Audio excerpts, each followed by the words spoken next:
Straight ahead on the Valley today, remembering the real reason for Memorial Day. It's flags in at Arlington National Cemetery.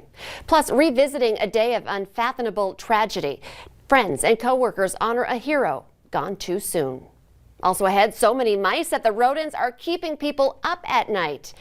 But first, it's almost the end of May and take a look at this. Snow is covering farm fields and backyards in Richardson, North Dakota. That's out in the southwestern part of the state.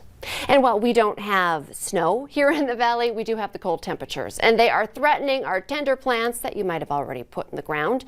Frost and freeze warnings have a lot of gardeners rushing to cover their flowers and their veggies. Experts say to protect your plants because it is hard to come back from a frost like this. Now, here's some advice to protect your plants. Move them in your home during these cold nights. And if you can't bring them in, use blankets or plastic sheets to cover the plants outside.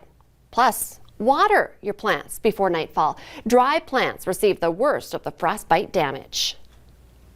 Again, because so many people around here have already planted and they don't really know what to do. And again, people are panicking. So we're trying to warn people you don't need to panic. You have all the tools at your disposal. If you don't have tarps, if you don't have all the really intense cover, go grab a garbage can, grab an old planter. Anything you have in your house can cover your plants. A freeze warning is in effect until 8 this morning for all of eastern North Dakota and the northwest corner of Minnesota. So you do still have a little time to protect those plants. So when will it warm up? Let's check in with Nathan Hopper on this Friday morning. Yeah, Lisa, I've got some good news on the warm-up front. With the sun rising as we speak, the sun's going to go to work on that surface of the earth and warm our temperatures quickly as we go through the next few hours. But still chilly out there, especially in areas like Bemidji, 29 degrees, that current temperature there, 32 degrees right at freezing in Grand Forks, 33 degrees in Fargo, 1 degree better here in the metro. And then toward Jamestown and Valley City, lower 30s there, but seeing those upper 30s in areas like Gwinner, Aberdeen, and Hallock at this hour. So that's the good news, that this cold won't be lasting very long, of course, with that sun on the rise as we speak. As you can see, the wind chills though in the 20s for quite a few folks in the Northern Valley, even in Fargo. That wind chill this hour is at 29 degrees. But satellite radar clear and quiet, no concerns there. And that's going to be the picture as we continue through the rest of this afternoon as well. So if you do have any plants that are indoors or covered, I'd say, hey, put them back outside before you head off to work today to get some of that sunshine and some of that warmth we're expecting today. But your COMMUTECAST shows green lights there in the morning, just a cold morning, but that green light also in the afternoon. If you are leaving town or heading out to enjoy your Friday evening after work, you have temperatures there in the 60s. A bit breezy though, south wind will be with us. So that's the one thing to be wary of as you're traveling around on this Friday. The hour by hour, excuse me, shows just how quickly things warm up. 40s to near 50 by 9 o'clock thanks to that sunshine, and sunshine aplenty by lunchtime. 50s to near 60 with a south wind picking up a little bit there in Fargo, around 10 miles per hour. Seeing some gusts upwards of 20 to 25 miles per hour in Fargo, but even a bit more gusty in the Devil's Lake Basin and the James River Valley. But you can see most of us in the 60s for that 3 o'clock hour. So plenty of sunshine. That sunshine continues even more as we head towards 6 o'clock. But that south wind will keep our temperatures more mild as we head into the overnight hours tonight. Now for the holiday weekend, for Saturday, watching a cold front in the middle part of the day, so could see some showers or some rumbles of thunder, but outside of that front, expecting plenty of dry time on Saturday. Then we go from those temperatures near 60 for Saturday to 70s on Sunday and Monday. Plenty of dry time both of those days. In fact, for any outdoor ceremonies or outdoor activities, Lisa, things are looking really good for Memorial Day itself. Good timing on that, at least. Yes. Thank you, Nathan. You bet. Tens of thousands of American flags are being placed at Arlington National Cemetery as Memorial Day approaches. The annual tradition, known as Flags In, is conducted by the 3rd U.S. Infantry Regiment, or Old Guard, and honors the nation's fallen military heroes. There is an American flag for each of the more than 228,000 headstones. Flags are also placed at the tomb of the unknown soldier, one at each of the 4 memorials located on Chaplain's Hill. Travelers are crowding into LAX and other airports around the U.S. ahead of the Memorial Day weekend. AAA expects more than 34 million will hit the roads, while 2.5 million will fly, as COVID-19 restrictions are lifted across the country. And with that long holiday weekend approaching, many people here in the Valley are also ready to get on the move. We check in live this morning with the Valley Today's Brian Sherrod with some tips before you jump in the car this morning. Good morning, Brian. And good morning, Lisa. You know, when talking to Minnesota Department of Transportation, they were telling me that I-94 is going to be the busiest highway within the state. If you're looking right now, the road has already picked up. And that's because people are getting ready for the Memorial Day weekend. If you're traveling to, let's say, Minneapolis or Otter Tail County, so many different things for you to do, you have a reason to travel down this highway. And because of COVID-19 restrictions being loosened, it just gives you more reason to go out of town. But there's many things you should be expecting, like more travel overall this year because more locations are opening. Leave plenty of space between vehicles to avoid crashes. Construction projects are still ongoing, so expect delays and extra traffic. And if crews aren't on scene, the area should be treated like it's active for safety reasons.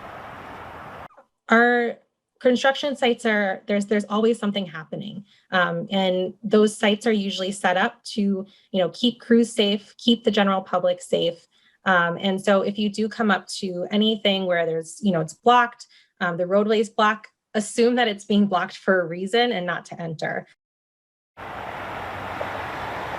And to avoid all that, download the 511 app. That's going to let you know about any of the roads that are delayed or they're closed because of construction. It's a great thing for you to use before you decide to head out of town. You can avoid traffic and avoid that congestion because I know you want to get there as quickly as you can. But again, just be cautious on the road. Full details found at valleynewslive.com. Great information. Brian Sherrod reporting live for us this morning. Thank you. Senators went home for the night without voting on a contentious plan to create a 9/11-style commission to investigate the January 6th attack on the U.S. Capitol. Republican leaders staunchly opposed the measure, saying Senate committees and the Department of Justice are already conducting investigations. A Woodbury, Minnesota woman is charged with attempted murder and assault after prosecutors say she beat two of her children. Both of them are now in the hospital. One is in critical condition. Court documents say the 31-year-old woman told investigators that she has a history of mental illness. Multiple people called 911 right around midnight about a woman chasing a boy down the street and a child screaming. A young girl was found in the street in a puddle of blood. Dozens gathered outside the Grand Forks Police Department to honor an officer killed in the line of duty 1 year ago. 29-year-old Cody Holte was a 10-year veteran of the National Guard and served with the Grand Forks Police Department for just over 3 years. Holte was responding as a backup after an eviction notice served by the Grand Forks County Sheriff's Office went south.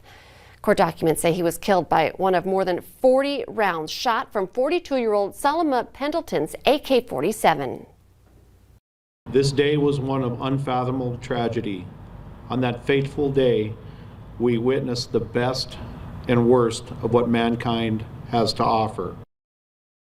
Pendleton is also accused of the attempted murders of police officer Patrick Torek and County Deputy Ron Nord, as well as the murder of his own mother, 61-year-old Lola Moore, who was caught in the crossfire.